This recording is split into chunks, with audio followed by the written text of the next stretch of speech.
Hello nerds and nerdettes, and welcome back to the channel where once again we have a new video for you guys. We have recently entered into a new month, which is February 2025, which means one thing here on this channel, and that is that it's haul time! Today I am going to be talking about everything that I picked up in the month of January 2025. It was a little bit of a lighter month for me personally, but I've also been saving up for all of 2025 because it is going to be very release heavy, especially when it comes to DC putting out some much wanted omnibuses. Now, a quick reminder for anybody that is interested in any of the books that I'm about to mention, you can order them from the channel sponsor, which is organicpricebooks.com. We do have a discount code, which is staynerdy, and that will save you $2 on any order. But if you are ordering 4 or more books, you can use the discount code staynerdyshipittogether, which will save you 5% on that entire order of 4 or more books. So big savings and a great way to help support the channel. So thank you to anyone that does decide to use this channel's code when ordering from OPB. Now, for anybody that is new around here, I do my hauls in a specific order, starting with, of course, manga, and then I work my way into the image or indie, smaller publisher market, so that's where you'll find Image Books, Dark Horse, Boom Studios, anything that kind of falls in that realm of comics. And then I usually wrap up with DC for the deluxes and the omnibuses, and then I finish out with Marvel. Now, it is a little bit of a lighter month, but I do have tons of books that I do want to talk about, so let's go ahead and jump into it, starting with manga. First up for manga, we have a title that I actually have to read off the cover because I feel like I butcher it that bad. So this is Mobile Suit Gundam, The Origin, MSD, Kukuru's Doan's Island, volumes 1 and 2. Now, this is a little bit of an interesting release because it seems like these are hardcover tankobons, hardcover single volumes, which I think this may be the first time that we're seeing anything like this when it comes to the medium of manga. So really interesting. Correct me down below if this has been done before. Usually they're 1.5 or 2 or 3 in ones, but I think this is a singular volume, but in a hardcover format. So really impressive. Huge fan of Mobile Suit Gundam. Loved pretty much all the anime, specifically Gundam Wing, G Gundam, the original Gundam, also Gundam Orphans, which is on Hulu, I believe. At least that's where I watched it. Really good anime adaptations. Has to do with military like scenes that also feature that of mechs that are piloted by humans. A lot of political dialogue of that world that's taking place. There's a lot of thought-provoking aspects when it comes to some of the characters, the pilots, that you kind of learn and kind of follow along. But this does seem like a sister title to the Mobile Suit Gundam The Origin manga, which I do have in my collection, and you can watch that collection video up above. I can leave that for anybody that hasn't watched it yet. But this does seem like a sister title, so since I loved The Origin, Mobile Suit Gundam The Origin, I now want to check this out. So that's why I picked it up. I think 4 volumes or 3 volumes are released, but I've only had the 2 first volumes so far. But I plan to follow up with it if I enjoy it, but I will let you guys know, of course. Next up, we have Innocent Omnibus Volume 2 by Shinichi Sakamoto. So this is, I guess, Dark Horse's most recent release in the omnibus format rather than a deluxe edition. And I do have to say, Dark Horse omnibuses for their manga, they typically are a hard pass for me when it comes to just the format. Really brittle spines, not put together very well, but these omnibuses are a step up. So if you've been kind of staying away from the Dark Horse omnibus format, maybe check these out, because I do think they are making some steps in the right direction to giving us a better product that has a really good page quality and great spine integrity when it comes to actually reading these titles. Now, as far as Innocent goes, I did pick up the second omnibus because I have a rule of reading 3 to 4, 5-ish volumes of a series and then deciding if I want to continue it. So these first 2 omnibuses are going to be the first exposure to this title to see if I want to continue to collect it. I can already tell you I probably am. This is 100% up my alley. From what I've heard, it follows a executioner during the French Revolution or at some point in history that is a son or a family member of a lineage of executioners, and he has to continue with that lineage, continue to be a executioner, but one day decides he no longer wants to be and wants to, break that rule or that role that his family has filled for generations. So tons of thought-provoking nature, thinking of, what is our purpose, what is our impact on the world. 100% up my alley. But the thing that this is really the most selling point of the manga, that was broken English, is Shinichi Sakamoto's art, which is literally borderline photographic. I'm talking panels that are better than some panels we see in Vagabond, better than some panels we see in Berserk. I mean, the art in this title is phenomenal. I mean, just breathtaking. So either way, I want to get into it. I want to read it, but I also just want to absorb this beautiful art on this specific title. Next up, we have Vagabond, the definitive edition, which feels unreal to actually have in my hands. Manga Deluxe Editions is 100%, and I don't think it's a secret, my favorite manga format, and I am through the roof to see that Vagabond is finally getting a deluxe edition. Even though this is called the definitive edition, it's essentially the same design and format as, those Dark Horse deluxe editions for Berserk and Hellsing, etc., etc. There is some design flaws for me personally from this product here that Viz has put out, which is their first dip in the deluxe edition realm, at least this style of deluxe edition. One of which is this half dust jacket here. Yes, that is a dust jacket. It's not an image on the board. But other than that, I really, really do enjoy everything else about this book and the design of this book. I did do a more in-depth overview and book tour on my channel, which I can leave up above, where I checked out the book for the very first time with you all, the audience, and let you guys know my highlights and flaws that I found as far as the book goes. Now, if you do have those VizBigs, obviously you can keep those. This is not a FOMO video. You do not need to buy this edition. This is the same content as those VizBigs, minus 3 volume covers that are in the front of this edition, but it's all the same color pages. It's just a larger format, better paper quality, and better spine integrity and reading experience overall. But the VizBig itself, if that performs well for you, if you're happy with that, then obviously keep those. Those spines are beautiful, but this is the route that I'm now going to go, so I plan on upgrading my Vagabond that's in my collection. But unreal, so happy to have this finally out. Happy you all enjoyed the video I put out, but that does wrap up manga, so let's jump into the independent market. First up, for the image or indie market, I really need to just find or stick to a name for this section of the video. We do have Dawn Runner by Rom V. Rom V is not a slouch when it comes to being a big name in comic books. He's really been shaking up the world of comic books with tons of his titles. My only exposure to him as a writer has been through The Many Deaths of Layla Starr and his Detective Comics run over at DC. So not tons of exposure, but I have read a handful of titles from him as a writer. But that being said, this is again going to be right up my alley. Has to do with mechs that are being piloted. It is Rom V, so there's going to be a certain level of thought-provoking elements when it comes to the story and tons of world building, a lot of the aspects that he applies to tons of the stories that he's been on. But on top of that, you do have phenomenal art. The art in here is by Evan Cagle, but you do have colors by Dave Stewart and Francisco Segala, which Dave Stewart obviously needs no introduction when it comes to the colors that he lends to a multitude of titles. So really excited to check this out. It is a very quick read. It's small. It's not super dense as far as this complete collection goes. So I'm really excited to check it out, and of course share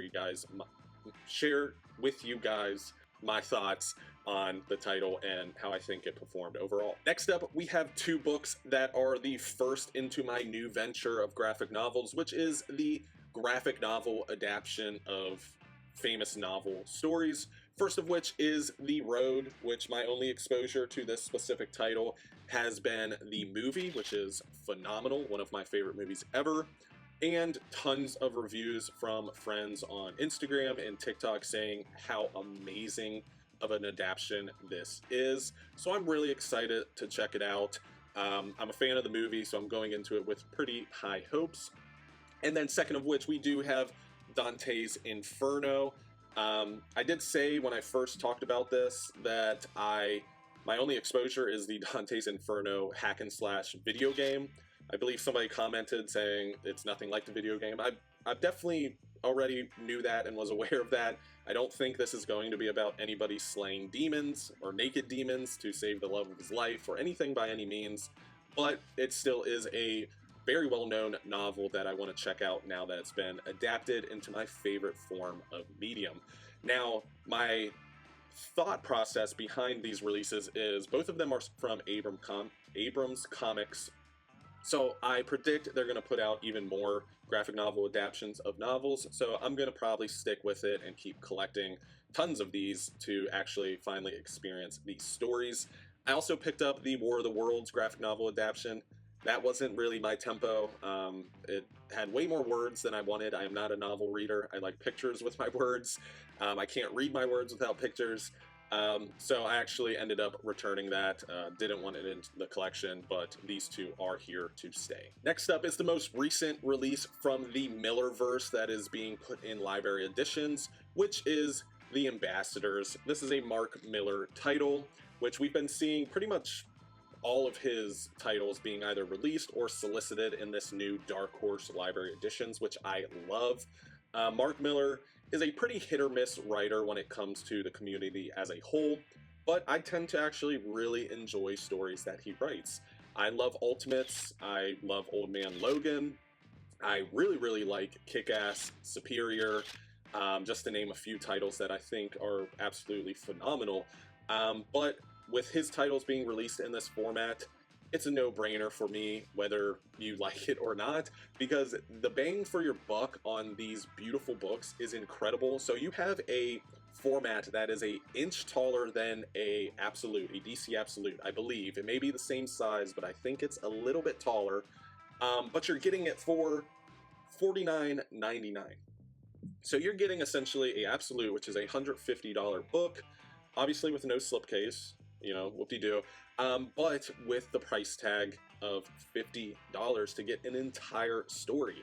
And as if that's not enough, because obviously we love big books, big pages, you also have these beautiful gilded and designed pages. I believe Wanted and Big Game had blacked out pages, and you get a ribbon and a dust jacket.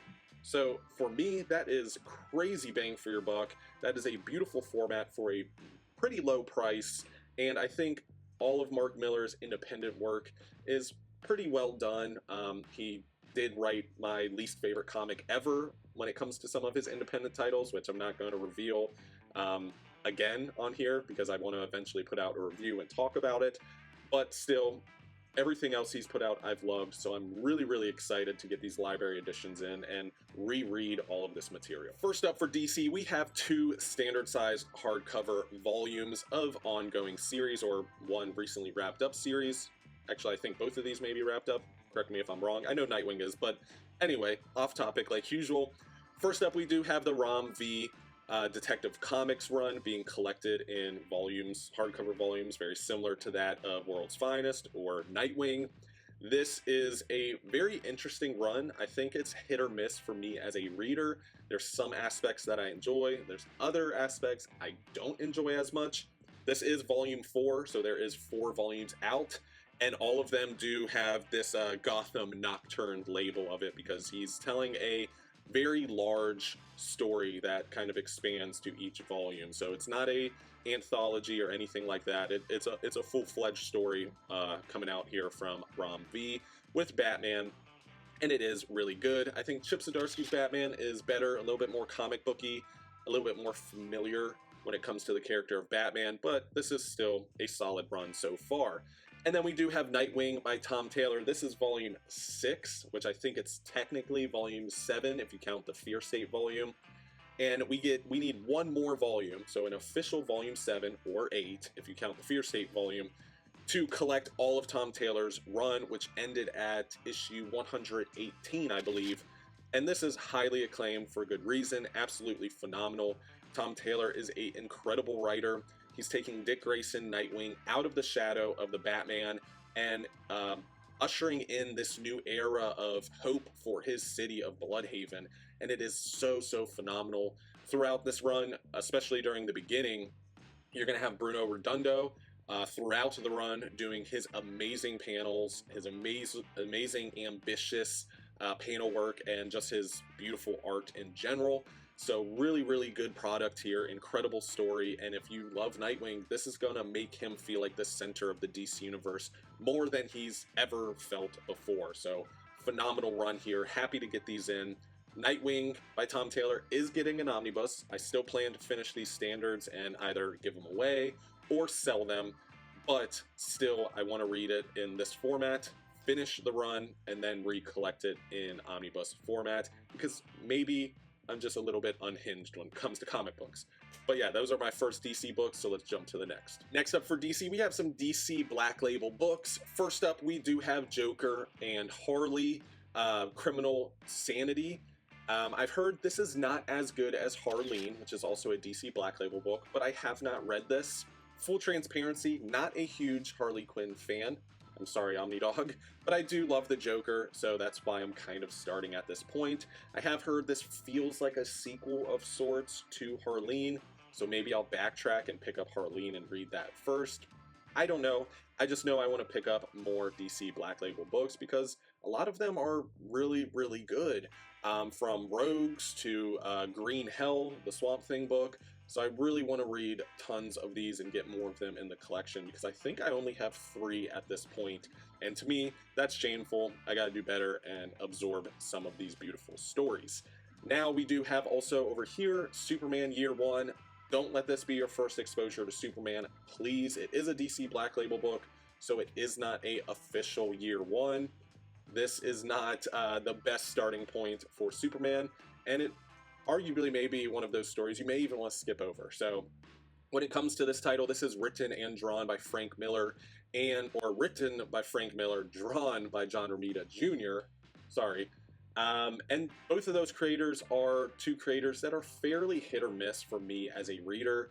I definitely respect everything that they contributed to the industry when it comes to Frank Miller, what he added to Daredevil and Batman, Sin City, one of the best independent-owned titles out there.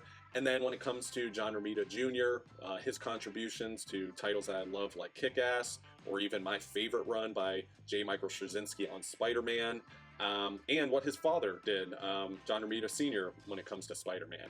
But with that being said, art is subjective, writing is subjective, an artist drawing pictures is also subjective. So typically, both of these creators don't exactly perform super well for me and my individual taste, but I still want to add it into the collection because Superman is my favorite DC character, and I want everything that has to do with the character, good, bad, or ugly, in the collection at some point. And next up for DC, we have a omnibus, finally.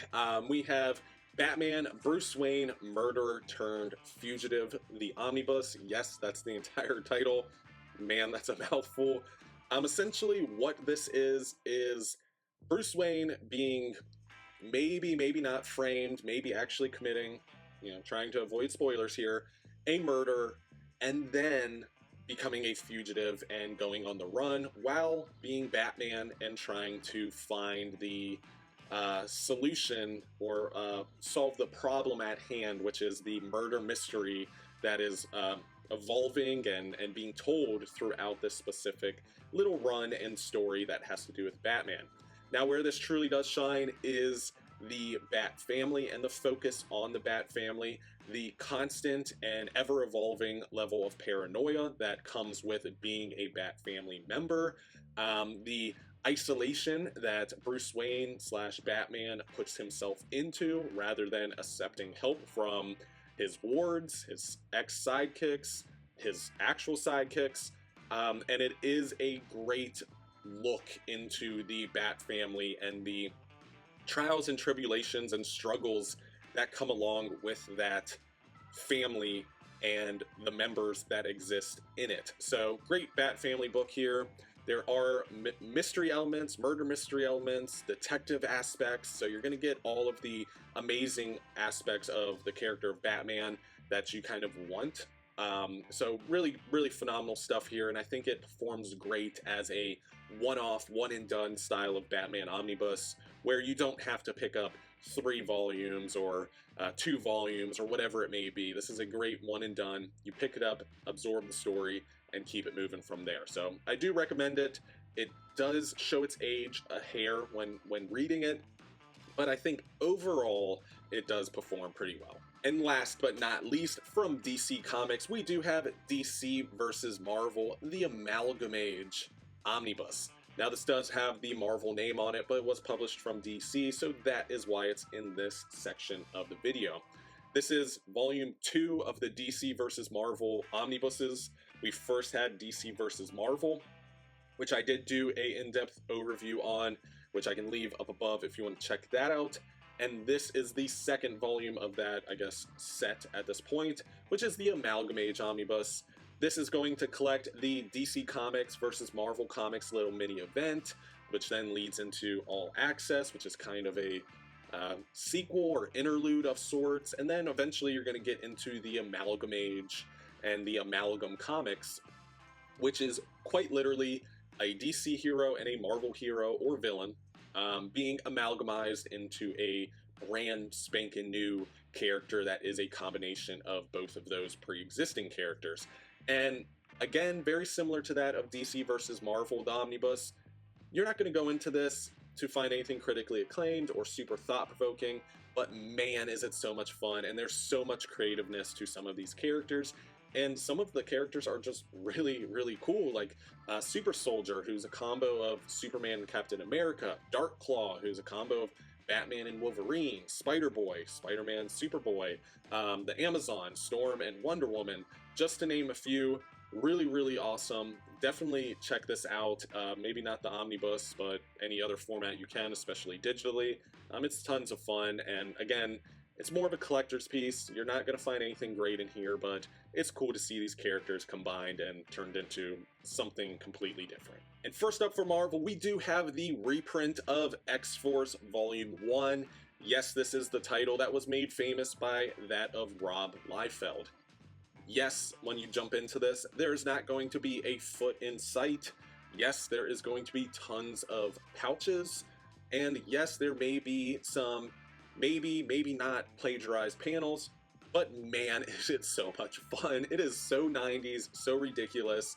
And honestly, you get tons of Cable focus in here, which I feel like Cable's such a forgotten character, and he's a really phenomenal character.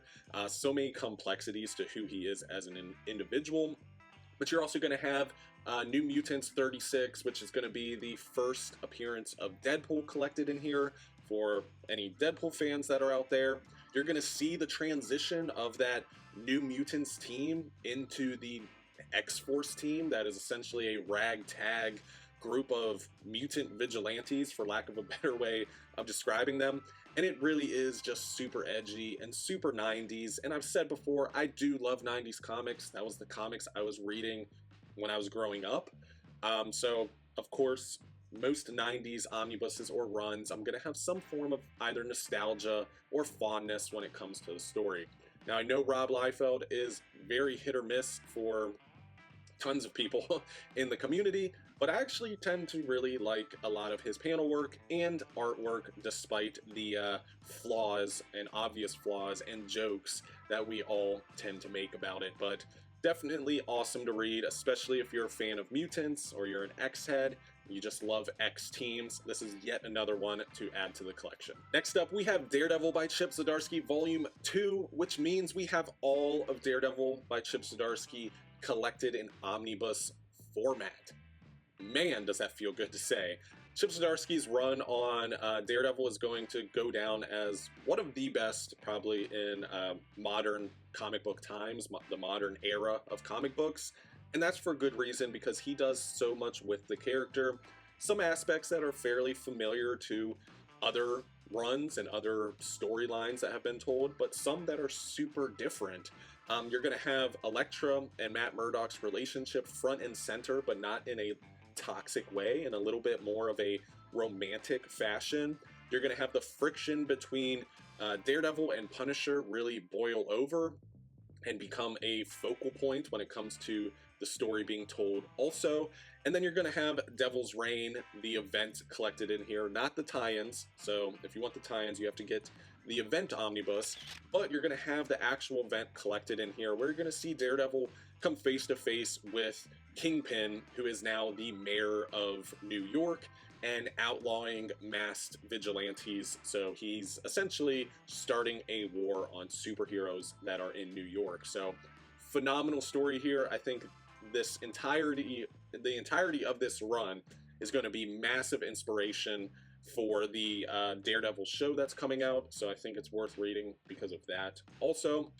But just a phenomenal run overall, and has such an incredible ending that leads right into the Saladin Ahmed run that is taking place now in comics, which is also a great run. So really, really good stuff. Highly recommend Chip Zdarsky's run as a whole.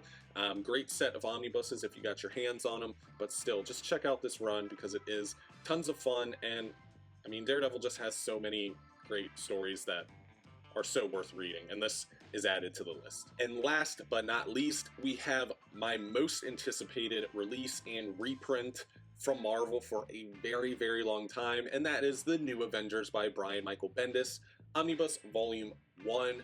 Fingers crossed that we're actually going to finish this title in omnibus format. That would be so phenomenal. But this is going to be the Avengers during the peak of Marvel, or what I would consider the peak of Marvel, which is just that Brian Michael Bendis era where you had events like Civil War going on, Secret Invasion, some of the best events, in my opinion, that were taking place during Marvel, and then Avengers is taking place all among all of those storylines that are then appearing and being told throughout Marvel Comics. Now, this does start with Avengers Disassembled, where you're going to see the Avengers essentially crumble and no longer be a team until they are forced to come together. And because they are forced to come together, you get a brand new roster with some familiar faces like Captain America, Iron Man, some familiar faces but not familiar to the Avengers like Wolverine or Spider-Man, and then some faces that we haven't really seen on Avengers teams, or really tons of teams in general, like Luke Cage and Spider-Woman. And then we also get a new character being ushered into the roster and into the storyline, and the entirety of the first half of this run really revolves around him, and that is Sentry, Marvel's answer to Superman. So really, really great stuff here. Probably my favorite Avengers run. It would probably be neck and neck with the Kurt Busiek and Brian Michael Bendis run, the New Avengers run.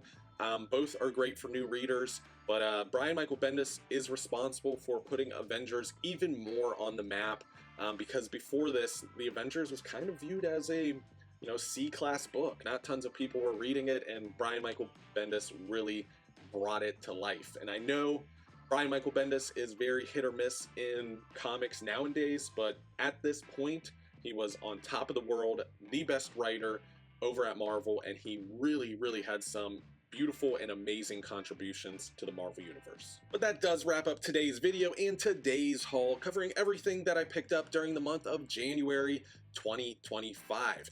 As always, comment down below, let me know what books you'd like me to cover here on the channel, and also let me know what you picked up, because you guys telling me what you grabbed or what you were excited for puts even more books on the map for me as a collector and a reader, and I'm forever grateful for those of you that do list off titles. So make sure to do that down below, but while you're down there, you can hit that thumbs up icon if you enjoyed today's video, and you can also subscribe if you'd like to join the community. And if you do want to be notified anytime content is uploaded, you can ring that bell for notifications. Thank you for watching. Once again, I appreciate each and every one of you guys coming in and hearing me gush about comics. So thank you, and stay nerdy.